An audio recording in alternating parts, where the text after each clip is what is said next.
The Merchant of Venice, Act 2, Scene 1.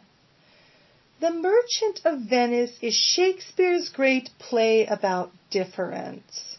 Shakespeare presents a series of what seem to be clear-cut opposites. In this scene, the Prince of Morocco represents the pagan or the Homeric virtues.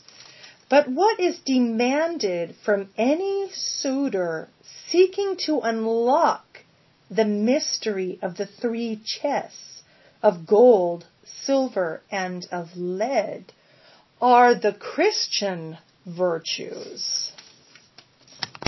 The virtues from antiquity changed over time as Christianity began to rule over people's hearts and minds. For example, the virtue of magnanimity. For Aristotle, the magnanimous person has to be a man, has plenty of money to use on public spending, and has a dignified bearing that requires physical stature. So only certain people could ever have that virtue. You have to be a tall man with plenty of money. Thomas Aquinas, a medieval scholar, could not accept that.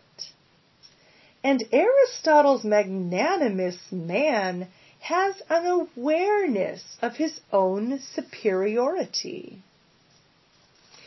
Overall, the virtues of Aristotle's scheme were reorganized into what became the vices of the 7 deadly sins, and pride was the worst among them.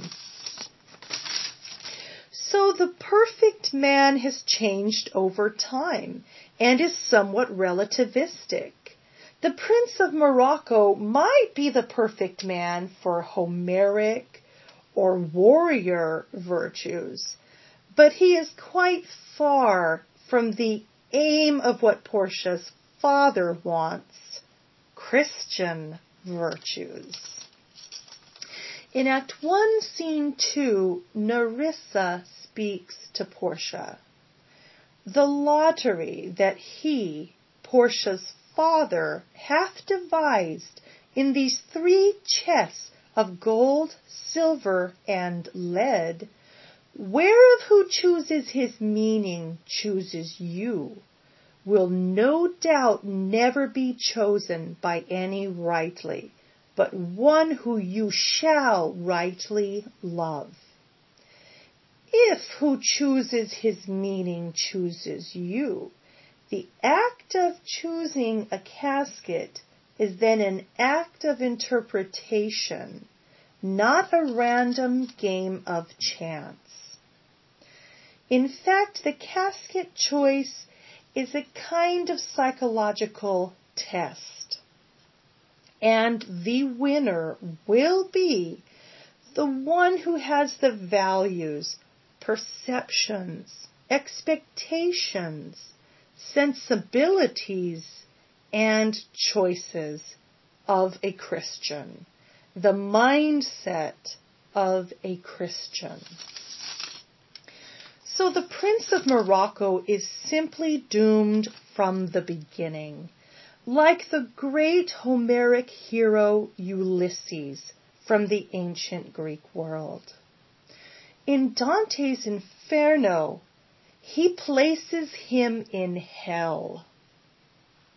What was the great symbol of the quest and always longing to see more, in medieval times became the symbol of a restless nature. Dante's Inferno describes Ulysses as he implores his sailing crew. During this so brief vigil of our senses, meaning life, that is still reserved to us, meaning before death, Do not deny yourself experience of what there is beyond. The Prince of Morocco, like Ulysses, is unable to abandon adventure. He is a soul that goes to the extremes and then loves to boast about it. He is full of an overvalued sense of self, the worst of the 7 deadly sins, pride.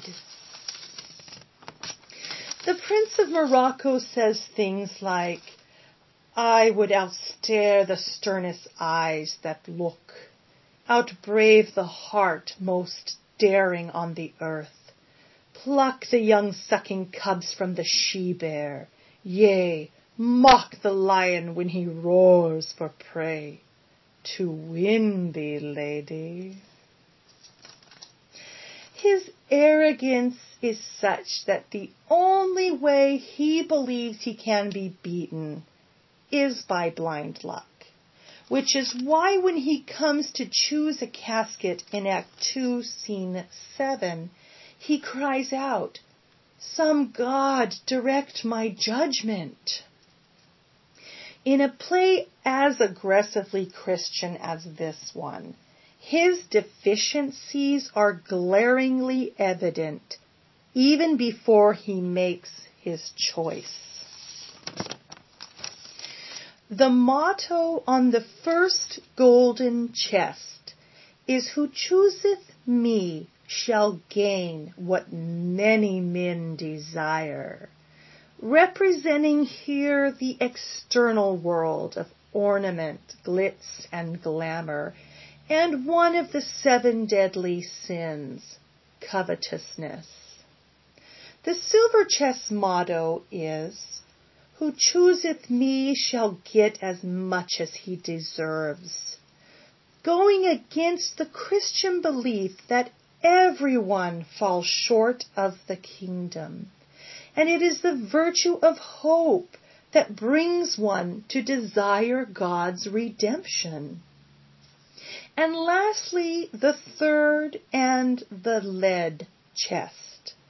The motto is, "Who chooseth me must give and hazard all he hath," which extols the scripture, "If anyone would come after me, he must deny himself and take up his cross daily and follow me."